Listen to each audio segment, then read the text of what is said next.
ጥቂት የማይባሉ ወንዶች ሚስቶቻቸውን ወይም እጮኛቸውን እሷ በማታውቀው ስልክ ሌላ ሰው ተመስለው የራሳቸው ያልሆነን የቆንጆ ሰው ፎቶ በመላክ ሀብታም ነኝ ወዘተ በማለት ይፈትኗታል። ይሄ ነገር ሐራም ነው ብንላቸው ሐራም አይደለም አላህ ነው ፈትኗቸው ያለው ብለው ከቁርአን ማስረጃ ሱረቱል ሙምተሒና ቁጥር 10 ፈምተሒኑሁና ይሄ ማስረጃ ነው ይላሉ።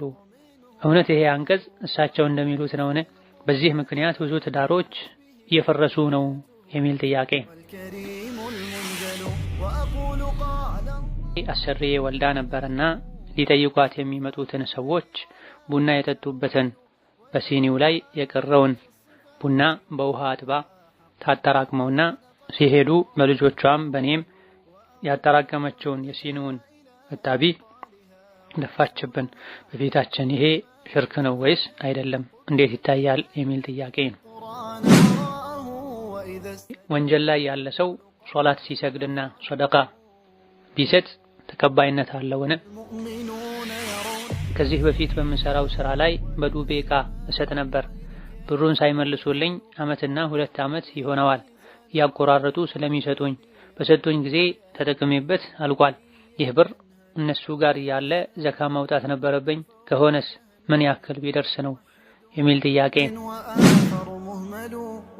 እንዴት እንጀራ ጋግራ የምትሸጥ ሙስሊም ነበረች። ለክርስቲያኖች ለዓመት ባላቸው ቤተ ክርስቲያን ወስደው የሚበሉት እንጀራ አግዣት አለችኝ ጓደኛዋ። ለክርስቲያን ዓመት ባል ከሆነ አላግዝም ስላት ለነሱ ብቻ ሳይሆን ለሙስሊሞችም ጭምር ነው አለችኝና አገዝኳት። ለጨርስ አካባቢ ሙስሊሞቹ አብረው ስለሚኖሩ ለነሱ ሊጋብዙበት ነው አለችኝ። እንደዚህ ከሆነማ ሁሉም ለነሱ ዓመት ባል ነው ማለት ነው አልኳት። አዎ አለችኝ። ጓደኛሽ እንዲህ አይደለም ያለችኝ አልኳት። ከዛ የያዝኩት ትንሽ ነበር የቀረው ጨረስኩትና ተውኩት እና የሰራሁበት ስትሰጠኝ እኔ ፈትዋ ጠይቄ እነግርሻለሁ አልኳት።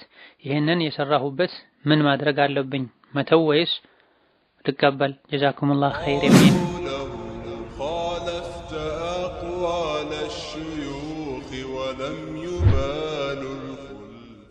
السلام عليكم ورحمة الله وبركاته. الحمد لله والصلاة والسلام على رسول الله وعلى آله وأصحابه ومن والاه. اللهم لا علم لنا إلا ما علمتنا إنك أنت العليم الحكيم. يا معلم آدم وإبراهيم علمنا ويا مفهم سليمان فهمنا. ثم ما بعد ዛሬ ከምናያቸው ጥያቄዎች የመጀመሪያው ውዱእ ስናደርግ እግራችንን ልክ ሌሎችን የውዱእ አካላት ባጠብነው ያህል ቁጥር ነው ወይስ ይለያል የሚል ጥያቄ ነው። እግር ውዱእ በሚደረግበት ጊዜ በግዴታነት መታጠብ ካለባቸው የሰውነት ክፍሎች መሃል አንዱ ነው። ቁርአን ላይ እናንተ አማኞች ሆይ ኢዛ ቁምቱም ኢለ ሶላቲ ሶላት መስገድ ስትፈልጉ ፈግስሉ ውጁሀኩም ወአይዲየኩም ኢለል መራፊቅ ወምሰሑ ቢሩኡሲኩም ወአርጁለኩም ኢለል ከዕበይን ብላ። ፊታችሁን እጠቡ እጆቻችሁንም እስከነ ክርኖቻቸው ድረስ ከክርን ጭምር ፀጉራችሁን አብሱ እግሮቻችሁንም እጠቡ ብላ። በውዱእ ጊዜ ዝቅተኛው የእጥበት ቁጥር 1 ሲሆን ከፍተኛው 3 ነው። ሁሉም ቢያንስ አንዳንድ ጊዜ መታጠብ አለባቸው። ከ3 ማለፍ የለበትም። የነብዩን አለይሂ ሰላቱ ወሰላም የውዱእ አደራረግ የሚገልጹ ሐዲሶች ሱሐቦችም የነብዩን ውዱእ ለታቢዒዎች ለሱሐባ ተከታዮች ሲያስተምሩ ሁሉንም የውዱእ አካላትን አጥበው ታጥበው ያሳዩት ከፍተኛው ቁጥር 3 ነውና እግርንም ልክ እንደየትኛውም በውዱእ ሰዓት የሚታጠብ ሰውነት አዳርሶ 1 ጊዜ ማጠብ ወይም 2 ጊዜ ወይም 3 ጊዜ ማጠብ። በውዱእ ሰዓት የውዱእ አካላትን ከ3 በላይ ያጠበ ወሰን አልፏል በድሏል ብለዋል ነብዩ ሰለላሁ ዐለይሂ ወሰለም። ሌላኛው ጥያቄ አሰሪዬ ወልዳ ነበርና ሊጠይቋት የሚመጡትን ሰዎች ቡና የጠጡበትን በሲኒው ላይ የቀረውን ቡና በውሃ አጥባ ታጠራቅመውና ሲሄዱ በልጆቿም በኔም ያጠራቀመችውን የሲኒውን እጣቢ ደፋችብን። በቤታችን ይሄ ሽርክ ነው ወይስ አይደለም? እንዴት ይታያል? የሚል ጥያቄ ነው። ሙስሊም በአላህ ሊመካ ይገባዋል። ሰው ቤቱ ገብቶ በወጣ ቁጥር ሁሉ ከሱ የተረፈ ውሃን ሰውነቱ የነካውን ነገር የሰበሰበ ቤቱ ላይ ቤት ውስጥ ያሉ ሰዎች ላይ ሊረጭና ሊያፈስ አይገባውም። በትክክል በአይን የታመመ ሰው ቤት ውስጥ ከተገኘ እዛ ቤት ውስጥ ከሚገቡ ሰዎች ውስጥ ሰዎችን በአይን የማጥቃት ችግር እንዳለበት የሚታወቅ ሰው ካለ ቀጥታ እሱ የተጠቀመውን ውሃ በአይን የታመመ ሰው ላይ ማፍሰስ በሱ እንዲታጠብ ማድረግ ይቻላል።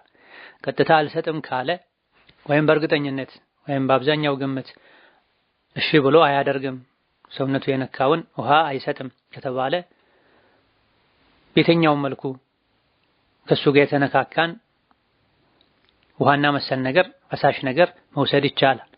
እዚህ ላይ በተባለው መሰረት ግን ሰው ሊጠይቅ በገባ ቁጥር ይሄን ማድረግ አግባብ አይደለም። የተወኩል መቀነስን በትክክል ሰበብ ያልሆነን ነገር ሰበብ በማድረግም ወደ ሽርክ የሚወስድ ልብ መንጠልጠል በሌለበት ነገር መንጠልጠል በሌለበት መልኩ እንዲንጠለጠል የሚያደርግ ተግባር ስለሆነ ሙስሊም ከዚህ መራቅ አለበት። ተመክራ አይ ካለች በራሷ ስራ የምትጠየቀው እሷ ናት። ሌሎች ላይ ስትረጭ ከቦታው ራቅ ማለትና ይህን ተግባር አለማጽደቅ መቃወምን መግለጽ ተገቢ ነው። ሌላኛው ጥያቄ ወንጀል ላይ ያለ ሰው ሶላት ሲሰግድና ሰደቃ ቢሰጥ ተቀባይነት አለውን? ሶላቱን ሰደቃውን በሸሪዓው በታዘዘው መሰረት ካከናወነው በሌላ በኩል ወንጀል ስለሰራ ተብሎ መልካም ስራው ተቀባይነት አያጣም። ነገር ግን የወንጀል መብዛት የመልካም ስራዎችን ዋጋ ጀዛቸውን ሊያሳጣ ይችላል።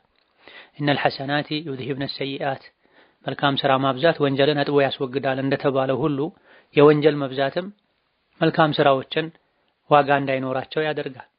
ከኡመቴ ውስጥ ደሃ ማለት ሶላት ሰግዶ ሰደቃ ሰጥቶ ሐጅ አድርጎ ጾሞ አላህ ፊት የሚቆም ነገር ግን በዱንያ ቆይታው አንዱን ሰድቦ አንዱን ደብድቦ አንዱን ህይወቱን አጥፎ የአንዱን ህይወት አጥፍቶ የተለያዩ ዱንያ ላይ በደሎችን ወንጀሎችን ሰርቶ አላህ ፊት ሲቆም ዱንያ ላይ የሰደባቸው የደበደባቸው ስማቸውን ያጠፋ ገንዘባቸውን የቀማ ተሰብስበው አላህ ፊት ከሰውት ዱንያ ላይ የበደላቸው ሰዎች የጾሙንም የሰደቃውንም የመልካም ስራዎቹን ምንዳ ይወስዱበታል። የነሱ ክስ ሳያልቅ መልካም ስራው ካለቀበት የነሱ ወንጀል እሱ ላይ ተጭኖ ጀሃነም ይገባል ብለዋል ነቢያችን ሰለላሁ ዐለይሂ ወሰለም። ከዚህ ሁለት ነገር እንረዳለን። በአንድ በኩል ወንጀል በደል መስራቱ ስራው ተቀባይነት እንዳያገኝ አላደረገም፣ ግን አኺራ ላይ አልጠቀመውም እንጂ። በሌላ በኩል ወንጀሎች መልካም ስራን ዋጋ እንደሚያሳጧቸው ሐዲሱ በግልጽ ያሳያል። ሌላኛው ጥያቄ ሶላት ላይ ሶላት ዐለ ነቢ የምንለው በፈርዱም በሱናውም ነው። እንዲሁም ዱዓ ስናደርግ ሶላዋት ካላደረግን ዱዓው መሃል ላይ ይጋረዳል፣ ይንጠለጠላል፣ አይደርስም የሚባለውስ እንዴት ነው የሚል ጥያቄ ነው። ሶላት በሚሰገድበት ጊዜ ፈርዱም ይሁን ሱና ሶላት ላይ ተሸሁድ ከጨረሰን በኋላ አተህያቱ ከጨረሰን በኋላ ነብዩ ላይ ሶላዋት ማውረድ ተወዳጅ ተግባር የተወሰኑ ዑለሞች ዘንድ ግዴታና ከዛም ከፍ ብሎ የሶላት መሰረት ሩክን ነው። ሶላት ዐለ ነቢ ማውረድ የሚጠበቅብን ፈርዱም ሱናውም ላይ ነው። ሶላት እስከተባለ ድረስ አተህያቱን እንደቀሩ ሶላት ዐለ ነቢ ማውረድ ይገባል በሁሉም ሶላት ላይ። ባይሆን የመጀመሪያው ተሸሁድ ላይ ሶላት ዐለ ነቢ ማውረድ ይቻላል ወይስ የመጨረሻው ላይ ብቻ ነው የሚል የፉቃሃዎች ኺላፍ አለ። ተመራጩ የመጀመሪያውም የመጨረሻውም ተሸሁድ ላይ ሶላት ዐለ ነቢ ማውረድ ይፈቀዳል፣ ይወደዳል። ዱዓ ሲደረግ ሶላት ዐለ ነቢ ከተረሳ ዱዓው ይንጠለጠላል፣ አይደርስም የሚባለው እንዴት ነው? ሶላት ዐለ ነቢ ከዱዓ አደቦች መሃል አንዱ ነው። ዱዓችን መቅቡል እንዲሆን ከሚያደርጉ አስባብ ኢጃበት ዱዓ መሃል አንዱ ነው። መጀመሪያ ላይ የረሳ ሰው መሃል ላይ ሶላት ዐለ ነቢ ማውረድ፣ መጀመሪያ አላህን ማመስገን፣ ከዛ በኋላ ነቢ ላይ ሶላዋት ማውረድ፣ ከዛ የሚፈልጉትን ሐጃ አላህን መጠየቅ፣ መጨረሻ ላይም እንደዚሁ አላህን አመስግኖ ነቢ ላይ ሶላዋት አውርዶ መዝጋት የዱዓ አደብ ነው። በዚህ መልኩ ዱዓ ያደረገ ሰው አላህ ተባረከ ወተዓላ ዱዓውን እንደሚቀበለው ወይም ዱዓው ተቀባይነት የማግኘት እድሉ ሰፊ እንደሆነ ተነግሯል። የመጀመሪያውን ምስጋና ነቢ ላይ የወረደውን ሶላዋት እንደዚሁ ደግሞ መዝጊያ ላይ የሚደረገውን ምስጋናና ሶላዋት አላህ ተቀብሎ መሃል ላይ ያለውን ሐጃ የባሪያውን ልመና ጉዳይ አይተውም ተብሏል። ወከዛሊክ ሶላት ዐለ ነቢን ትቶ ቀጥታ ዱዓ ያደረገን ሰው ነብዩ ሰለላሁ ዐለይሂ ወሰለም ይሄ ቸኮለ ብለዋል። ከነዚህና ከሌሎች የምንረዳው ዱዓ ከመጀመር በፊት አላህን ማመስገን ነብዩ ላይ ሶላዋት ማውረድ አግባብ ነው። ነገር ግን መጀመሪያ ላይ የረሳ ሰው መሃል ላይ ማድረግ ይችላል። የዱዓ መጀመሪያም ላይ መሃልም ላይ መጨረሻውም ላይ ሶላት አለ ነብይ ማውረድ ይቻላል፣ ተወዳጅ ነው። አንዴ ብቻም አይደለም በየመሃሉም ዱዓ ላይ የቀላቀሉ ነብይ ላይ በቦታ በቁጥር በሁኔታ ያልተገደቡ አይነት ዱዓዎች ሲሆኑ ደጋግሞ ሶላዋት ማውረድም ይቻላል። በምንም መልኩ መጀመሪያም ይሁን መሃል ላይ መጨረሻ ላይ ሶላዋት ባያወርድም ቢሆን ሶላት አለ ነብይ ስላላደረገ ብቻ ጭራሽ ዱዓው ተቀባይነት አያገኝም አይባልም። ተቀባይነት የማግኘት እድሉ ጠበብ ይላል። በሶላት አለ ነብይ አላህን በማመስገን እንደታጀበ ዱዓ አይሆንም ነው እንጂ የሚባለው ዱዓ መቅቡል እንዲሆን የግድ መሟላት ካለባቸው መስፈርቶች መሃል አንዱ ከሸርጦቹ አንዱ ሶላት አለ ነብይ ነው አይባልም። ከአደቦቹ አንዱ ነው ሶላት አለ ነብይ የሚባለው። ሶላት አለ ነብይን ረስቶ ሐጃውን ቀጥታ ጌታዬ እንዲያርግልኝ ያለ ሰው በተለይ በተጨነቀ ሰዓት ልቡ ተናንሶ ጌታዬ መልስ ይሰጠኛል ብሎ እርግጠኛ ሆኖ ያደረገ ሰው ሶላት አለ ነብይ ስላላወረድክ ብቻ ተብሎ ዱዓው ተመላሽ ይሆናል፣ ተንጠልጥሎ ይቀራል አይባልም። ሌላኛው ጥያቄ ከፋራ ያለበት ሰው ሙስሊም ሆነው ሶላት ለማይሰግዱና በጀህልና የሽርክ ተግባር ለሚፈጽሙ ለምሳሌ ሸሆች ዝናብ ያወርዳሉ፣ ልጅ ይሰጣሉ ብለው ለሚያምኑ ሰዎች መመገብ ይቻላልን? ጀዛኩሙላህ ኸይረን የሚን ሶላትን አለመስገድ ሙሉ በሙሉ መተው ከእስልምና ያስወጣል። በእስላምና በአንድ ሰው መሃል ያለ ልዩነት ሶላት ነው። ሶላትን የተወ ከፍሯል ብለዋል ነብዩ ሰለላሁ ዐለይሂ ወሰለም። ግዴታነቱን ባለማወቅ የዲን እስላም እውቀት ያልደረሰበት ቦታ ላይ ስላለ የማይሰግድ ሰው ከሆነ ይነገረዋል። አለማወቁም ዑዝር ሊሆነው ይችላል። የሶላትን ግዴታነት ከማወቁ ጋር መስገድ ከመቻሉ ጋር የማይሰግድ ሰው የከፋራ ምግብ ለሱ አይሰጥም። ወከዛሊክ ከአላህ ውጭ ያለን አካል ያዘንባል፣ ልጅ ይሰጣል ብሎ ማመን ትልቅ ኩፍር ነው፣ ትልቅ ሽርክ ነው፣ ከእስላም የሚያስወጣ። እንደ አይነቱ ሰው ተመክሮ እሺ ብሎ አቋሙን ካስተካከለ በአላህ ማሻረክን ካቆመ የከፋራ ምግብ ቢሰጠው ችግር የለው። ካልሆነ ግን ብዙሃኑ የፊቅህ ሊቃውንት የከፋራ ምግብ ሙስሊምነቱ ላልተረጋገጠ ሰው አይሰጥም የሚል ነው። ሌላኛው ጥያቄ እህቴ ሟች ናት። እኔ በስሟ ለመስጂድና ለየቲሞች ሰደቃ ብሰጥላት እንዴት ይታያል ቢያብራሩልኝ። እህቴ የሞተችው በ17 ዓመቷ ውሃ ወስዷት ነው። ጾመኛ ነበረች። ዱዓ አድርጉላት የሚል ነው። ነስአሉላህ አን የግፊረ ለሃ ወየርሐመሃ ወየርሐመ ጀሚዐ መውተል ሙስሊሚን። በህይወት ያለ ሰው ለሞተ ሰው ነይቶ ሰደቃ መስጠት፣ ዱዓ ኢስቲግፋር ማድረግ ይችላል። በአላህ ፈቃድ አጅሩ ምንዳውም ይደርሰዋል። ስለዚህ በሟች ስም ለመስጂድ፣ ለየቲም፣ ለሌሎችም አላህ ለሚወዳቸው ለሚፈቅዳቸው ነገሮች የነየቱ ሰደቃ መስጠት ይቻላል፣ ይወደዳል።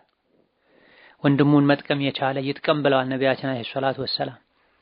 እናቴ ሞታለች፣ በድንገት ነው የሞተችው፣ እንደው በድንገት ባትሞት እንዲህ አድርጉልኝ ብላ መልካም ነገር ምትናዘዝ ይመስለኝ ነበረ ብሎ ሱሐባ ባማከራቸው ጊዜ ለነብዩ ሰለላሁ ዐለይሂ ወሰለም አው መልካም ነገር ስሩላት፣ ከሰደቃዎች ሁሉ በላይ ሰደቃ ውሃ ማጠጣት ነው ብለው መልስ ሰጥተዋል። ባሉበት አካባቢ ለተቸገሩ ሰዎች የሚያስፈልግን ነገር በማድረግ ሟች ዘመድ፣ ጓደኛ፣ የሚወዱት የሚያስቡለት ሰው በአጅሩ እንዲጠቀም ማድረግ ይቻላል። ለሞተችው ውሃ ወስዷት መሆኑ፣ ጾመኛ ሆና መሞቷ በአላህ ፈቃድ እነዚህ የሑስነል ኻቲማ የጥሩ አሟሟት የፍጻሜ ማማር ምልክቶች ናቸው። ነስአሉላህ አን የርዙቀና ሑስነል ኻቲማ።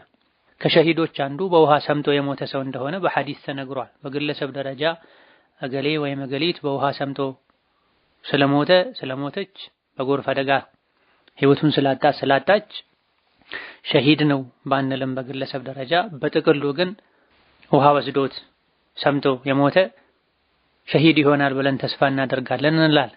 ወከዛልክ ጾመኛ ሆኖ መሞትም ከመልካም አሟሟት ከሑስነል ኻቲማ ምልክቶች እንደሆነ ተነግሯል። ሌላኛው ጥያቄ ከዚህ በፊት በምሰራው ስራ ላይ በዱቤ ዕቃ እሰጥ ነበር። ብሩን ሳይመልሱልኝ ዓመትና 2 ዓመት ይሆነዋል። ያቆራረጡ ስለሚሰጡኝ በሰጡኝ ጊዜ ተጠቅሜበት አልቋል። ይህ ብር እነሱ ጋር ያለ ዘካ ማውጣት ነበረብኝ። ከሆነስ ምን ያክል ቢደርስ ነው የሚል ጥያቄ ነው። ከሚንቀሳቀስ ገንዘብ ላይ ከሱቅ ላይ የተወሰደ የዱቤ ብር እጅ ላይ ካለ ብር የሚታሰብ በብድር ሰዎች ጋር እንዳለ ብር ነው የሚታሰበውና የተበደረው አካል ዱቤ የወሰደው አካል መልስ በተባለ ሰዓት የሚመልስ ከሆነ ልክ እጅ ላይ እንዳለ ገንዘብ ተቆጥሮ አንድ ላይ ካለ ንብረት ጋር ተደምሮ ሂሳብ ተሰርቶ ዘካ ይወጣበታል። የወሰደው አካል በስርዓቱ በጊዜው ማይመልስ ከሆነና ዛሬ ነገ ያለ የሚያዘገይ ከሆነ በዚህ የሚታወቅ ከሆነ ወይም በጊዜው የመመለስ አቅም ከሌለውና ብሩ እጅ ላይ እንደሌለ በቀላሉም እጅ ላይ እንደማይገባ የሚቆጠር ከሆነ ሲቀበሉ የአንድ ዓመት ይወጣበታል። ነገር ግን ቀለል ያሉ ገንዘቦች ከሆኑና በየጊዜው እየወሰዱ የሚመልሱት ከሆነ አብዛኛውን ጊዜ ካለው ገንዘብ ጋር ከሌላ ንብረት ገንዘብ ጋር ታስቦ አብሮ ዘካ ማውጣት ነው የሚገባው። በዚህ መልኩ ዘካ ያልወጣለት ገንዘብ ካለ አስቦ ለብቻው ዘካውን ማውጣት። የዓመት ዘካ ሲያወጡ በዱቤ የወጡ ብሮችን ካላካተቱ እነሱ ቢጨመሩ ሊመጣ የሚችለውን የሂሳብ ልዩነት በማወቅ የዱቤው ተጨምሮ ሊወጣ የሚገባውን ያክል ብር በመጨመር ማስተካከል ይቻላል። ሌላኛው ጥያቄ ዓመት የሞላው 50 ሺህ ብር ባንክ አካውንቴ ውስጥ አለኝ ዘካው ስንት ነው የሚወጣው የሚል ጥያቄ። የ50 ሺህ ብር የአንድ ዓመት ዘካው 1250 ነው። ሌላኛው ጥያቄ አንዲት እንጀራ ጋግራ የምትሸጥ ሙስሊም ነበረች። ለክርስቲያኖች ለዓመት ባላቸው ቤተክርስቲያን ወስደው የሚበሉት እንጀራ አግዣት አለችኝ ጓደኛዋ። ለክርስቲያን ዓመት ባል ከሆነ አላግዝም ስላት ለነሱ ብቻ ሳይሆን ለሙስሊሞችም ጭምር ነው አለችኝና አገዝኳት። ለጨርስ አካባቢ ሙስሊሞቹ አብረው ስለሚኖሩ ለነሱ ሊጋብዙበት ነው አለችኝ። እንደዚህ ከሆነማ ሁሉም ለነሱ ዓመት ባል ነው ማለት ነው አልኳት። አዎ አለችኝ። ጓደኛሽ እንዲህ አይደለም ያለችኝ አልኳት። ከዛ የያዝኩት ትንሽ ነበር የቀረው ጨረስኩትና ተውኩት እና የሰራሁበት ስትሰጠኝ እኔ ፈትዋ ጠይቄ እነግርሻለሁ አልኳት። ይሄንን የሰራሁበት ምን ማድረግ አለብኝ መተው ወይስ ልቀበል? ጀዛኩሙላህ ኸይር የሚን። የተወሰኑ የፊቅህ ሊቃውንት የካፍሮች ባህል ላይ በመሰረቱ በዲን ያልተከለከለን ነገር መሸጥ ለገበያ ማቅረብ ችግር የለውም። የሚከለከለው በመሰረቱ ሐራም የሆነን ነገር መሸጥ ማቅረቡ ነው፣ ኸምርና መሰል ነገሮችን የሚል አቋም አላቸው። ነገር ግን ሌሎች በርካታ ሊቃውንት በመሰረቱ ሐላል ነገሮችንም ቢሆን እንደ እንጀራ፣ ዳቦ መሰል ነገሮችን በካፍሮች ሸሪዓ በማይደግፈው በማይፈቅደው በኩፍር በሽርክ ባህላቸው ላይ ማቅረብ እነሱ እንዲጠቀሙት ማድረግ ባህሉን የመጋራት ባህሉን የማጽደቅ ስራ ነው የሚሆነው በማለት በካፍሮች በሽርክ በኩፍር ባህል ቀን ለነሱ ምግብ መሸጥ ሰርቶ ማቅረብ ወደ ኩፍርና ወደ ሽርክ ባህላቸው ሲሄዱ የትራንስፖርት አገልግሎት መስጠት ይሄ በሙሉ የተጠላ የተወገዘ እንደሆነ ተናግረዋል። ሙስሊሞች ከካፍሮች ጋር በምንም ሊመሳሰሉ አይገባቸውም። የነሱ መለያ በሆኑ ነገሮች ላይ በበዓላቸው ቀን ለበዓላቸው የሚያግዙ ነገሮችን ማድረግ አይፈቀድላቸውም። ሙስሊም በዛ ቀን በኩፍርና በሽርክ በዓላቸው ቀን ለዚህ ነገር የሚያግዝን ነገር ከመሸጥ መጠንቀቅ ይመረጥለታል ብለዋል። ስለዚህ በዛ ቀን እነሱ ለኩፍር ለሽርክ በዓላቸው የሚጠቀሙትን እንጀራ መጋገር አይገባም። መጋገሩ ካልተገባና የሚፈቀድ ካልሆነ እሱን ሰርቶ የሚቀበሉት ገንዘብም ንጹህ ሐላል ነው፣ ምንም ችግር የለውም ማለት አይቻልም። ስለዚህ መተው በላጭና የተሻለ ነው። ባለማወቅ እንዲህ ነገር ያደረገ ወጪ ያወጣ ገንዘብ አለመቀበሉ ኪሳራ ውስጥ የሚያስገባው ሰው በቀጣይ ላለማድረግ ከመወሰን ጋር የገባበትን አንዴ የያዘውን ቢጨርስ ቢቀበል ችግር አይኖረው። ያደረገው ነገር ራሱ በዲን በመሰረቱ ሐራም የሆነ ነገር እስካልሆነ ድረስ ለምሳሌ ኸምርና መሰል ነገሮችን ማዘጋጀት። ሌላኛው ጥያቄ ቤት የለኝም፣ እንደምታውቁት ጨረቃ ቤት ህጋዊ እስከሚሆን በጣም ድካም ስላለው ያንን ለማስቀረት መሬት እየገዛሁ አትርፌ እየሸጥኩ ህጋዊ ቤት እገዛለሁ ነው ንያዬ ኢንሻአላህ። እና አሁን ላይ ከተገዛ 2 ዓመት የሆነው መሬት አለ። የዛሬ ዓመት ዘካ ለማውጣት ይገመት ብዬ መኖሪያ ቤት ለመግዛት ስለሆነ የምታተርፊው አይወጅብበትም ለንግድ ስላልሆነ አሉኝ። አሁን 2 ዓመት ሆነው ምን ማድረግ አለብኝ ያብራሩልኝ የሚል ጥያቄ። ትርፍን አስቦ መግዛት መሸጥ እስካለ ድረስ ይሄ ንግድ ነው የሚባለው። ለመኖሪያ ቤት ስለሆነ ዘካ የለበትም የሚባለው አንድን መሬት ገዝተው ዛሬ ነገ ሰራበታለሁ ብለው ቁጭ እስካደረጉት ድረስ ነው እንጂ አትርፌ ልሸጥ ብለው ከገዙ አትርፈው ከሸጡ ለመሸጥ ከወሰኑበት ጊዜ ለገዥ ከተናገሩበት ጊዜ ጀምሮ አመት ሲሞላው የተገመተ ዘካ ይወጣበታል። ምክንያቱም እየተደረገ ያለው ትርፍ ገንዘብ ለማግኘት ነው። መሬቱ ተንቀሳቃሽ ገንዘብ ማግኛ ንብረት ስለሆነ ማለት ነው። ልክ እንደ ዑሩድ ትጃራ እንደ ሸቀጣ ሸቀጥ ለሽያጭ እንደቀረበ እቃ ነው የሚቆጠረው።